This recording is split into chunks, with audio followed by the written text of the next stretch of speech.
What's up, it's Kaero. Welcome back to the channel. Today I was taking notes on all of the removal from Tales of Middle-earth because I'm going to be doing a lot of limited with this set when it releases June 20th on MTG Arena, and I thought why not just share that with the channel. So this is a no-nonsense, no BS short video focused on rating all the removal from the set. My goal here is for you and I to be more prepared for this set, knowing every removal in the format before it even releases. First up is Bewitching Leechcraft at common. This is about as good as blue removal gets. Usually these effects cost 3 in blue, so this is nice that it costs 2 at a discount. Downside is not having the desired effect if +1/+1 counters exist, and there are a lot in this set, or are placed on a creature after the fact, but still marginal upside of making the creature weaker as it untaps. This is okay. Next is Breaking of the Fellowship in red at common. The upside of being able to efficiently kill large creatures in red. Downside is it's not going to be used till the opponent has 2 creatures on the field minimum, so it's not very good early. It's also not good versus go wide aggro strategies and tokens. Marginal upside of the ring tempts you. Next is Cast into the Fire at common. This would be better in an artifact heavy set like we just saw with the Brothers War, so you could rely on the exile clause to be played really often and be the reason to run it. This set seems to be pretty bomb heavy, so doubtful you get the 2-for-1 in the damage very often. It seems plausible that you maybe could go to combat and do it after or during to finish off something, but it would be better if you're able to deal 2 damage to 1 creature instead of limited to 1 damage each. It is alright. Next is Claim the Precious. Looks like Smeagol did the deed to Deagle here and took the ring. Cool art, flavorful. It is 3 mana, double swamp, 1 colorless for destroy target creature, and the ring tempts you. This is basically murder at sorcery speed, and the ring tempting you is pretty good upside. This is going to be premium removal in the set. Next, we have Fear Fire Foes, X and 1 red sorcery. Damage can't be prevented this turn. It deals X damage to target creature and 1 damage to each other creature with the same controller. This is a tunable removal spell. This is going to be very, very good and also has the advantage of getting rid of X ones for free. If your opponent has a couple 2/1s or 3/1s and you play this to kill their big creature, that's going to feel really good. This is premium removal.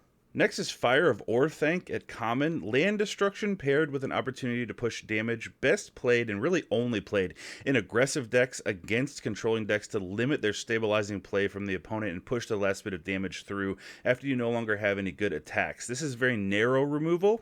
It destroys a land or an artifact. So if you have a big creature, it's not going to be able to get rid of that. So I think you probably only want 1 of these maybe, or if the set seems to be really bomb heavy with artifacts, maybe you could run more, but it's very narrow removal. It can't hit every creature. It can't even hit creatures that aren't artifacts. So possibly you want it for the aggressive clause of creatures without flying can't block this turn, and then have the land removal as a marginal upside. Next, we have our first rare card, Fires of Mount Doom. 3 mana for legendary enchantment. When it comes in, it deals 2 damage to target creature an opponent controls and destroy all equipment attached to that creature. We know that there are some powerful equipments attached to that creature, so that's a little bit of upside. It's not going to come into play too often, but what makes this really shine is the mana sink. 3 mana to exile cards and play them, and then when you do, you get direct damage to the player. So this is going to be premium removal, and this is going to be run in almost every red deck, I would assume that. Next is Flame of Honor. This is rare. This is 3 mana, is it colors, and 1 generic. For an instant, choose 1. If you control a wizard, you may choose 2 instead. As we know, there are multiple wizards in this set. Target player draws 2 cards, destroy target artifact, or it deals 5 damage to target creature. So let me just say this, 5 damage at instant speed for 3 mana and limited is going to be very good. If you don't need that, you have the option to destroy an artifact or draw 2 cards. This is a extremely good card. I think this could see constructed play. This is very, very good and limited. This is ultra premium removal if you're in Is It colors. Next is Fog on the Barrow Downs. This is common for 3. This is decent, worse than a typical pacifism effect at the cost of 3 mana. Typically we want to play 2 for something like this. Does nothing to prevent creature abilities, so that's another downside of it, and I'm unsure of the upside or downside of making something a spirit, or if that's relevant, that could kind of make it go one way or the other, but I don't think this is just kind of your run-of-the-mill, not first picking, but yeah, you could pick this up and run it. Next is Foray of Orcs. Floor is a 2/2 body if you don't have an army and 2 damage to target creature. The ceiling is a bigger creature and bigger removal. It's generally pretty decent. Will usually have a target. You can play it early enough to take out one of the opponent's 2 or 3 drops. Best actually played on turn 4. Likely to be worse as the game goes on if you don't have any other amassed synergies or you don't have an army. You don't want to be doing 2 damage to something on turn like 6 or 7.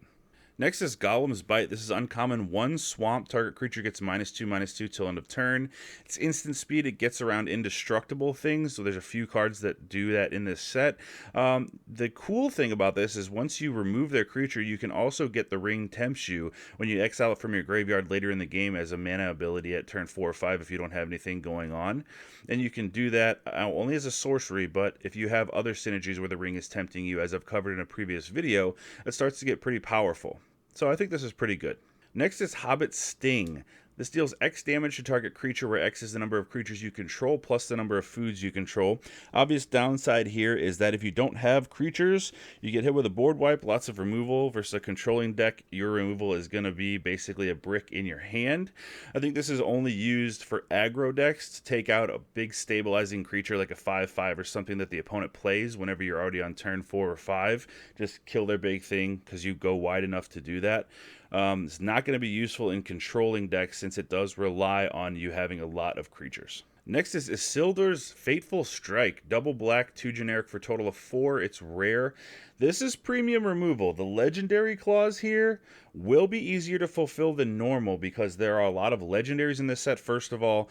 And if the ring tempts you one time, you get to choose a ring bearer, and that becomes legendary, turning this on. Being able to destroy a creature at instant speed and make the opponent discard is very, very good. I think every black deck will want to pick this up. Next is Isolation at Orthank. I think this is a little bit overcosted. It costs 4 to take a creature, put it on the owner's library second from the top. I would like to pay 3 for this type of effect. 4 seems a little much, but it could get you out of a big thing at the end of the game if they have some massive creature that you can't take care of with other removal. You can at least delay it and make them recast it and gain some tempo.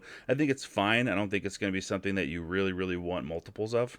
Next is Lash of the Balrog. 1 black at common. Sorcery has additional cost to cast this, sacrifice a creature, or pay 4 mana. So even if you don't have a creature to sacrifice, this is a 5 mana sorcery, destroy target creature, which is a little bit overcosted. This is going to be great if you're in sacrifice synergies. You have little tokens or things that you want to die and get your payoffs anyway. Destroying any creature on the board for 1 black mana and sacrificing a creature is going to be very strong. I don't yet know if sacrifice is going to be Rakdos or Orzhov themed this time. Next is Lost to Legend. Double whited uncommon. It's an instant.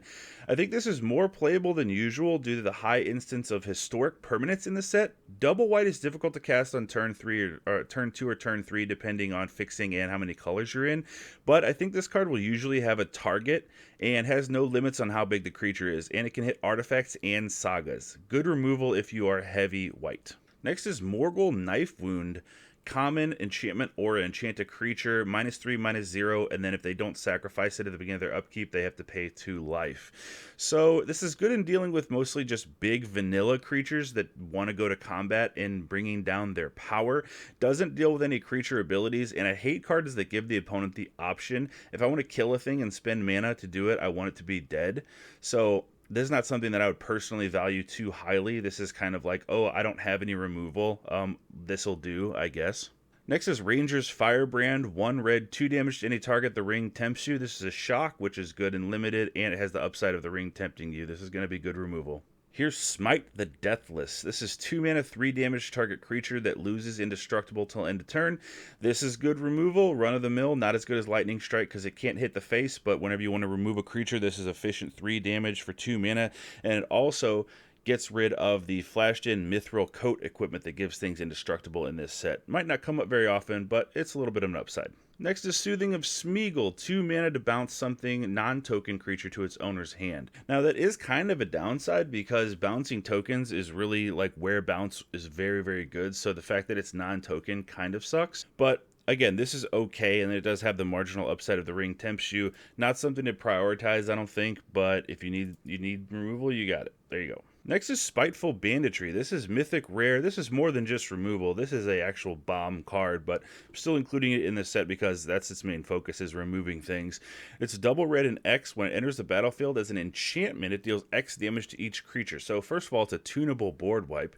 And whenever 1 or more creatures your opponents control die, you create a treasure token that triggers only once each turn. Yeah, this is going to be very good and very wanted in any deck that has red in it, besides the most ultra aggressive decks that want to win by turn 4 or 5 and have no interest in wiping the board at all. And finally, the Battle of Bywater. This is premium removal for white-based aggro decks. Double white and one generic, destroy all creatures with power 3 or greater. You can easily swarm the field with a go-wide strategy in this set and make a bunch of 2/2s, 1/1s, things like that, and just hammer your opponent early, and then destroy any big creatures that they play that get in your way. And then you create food tokens for each creature you control, which does have some synergy with the removal spell that we said earlier wasn't as good. Hobbit's Sting, so if you have both of these, you can sweep the board and then still have Hobbit Sting, counting your food tokens to wipe something bigger. So that's it for the video today. Like I said, if you got something from this, I really appreciate you sharing. Thanks for hitting the thumbs up. It helps the algorithm, helps more people to see the channel, and thanks for subscribing, and I will see you next time. And we'll be doing Lord of the Rings, Tales of Middle-earth Early Access live stream on this channel June 15th.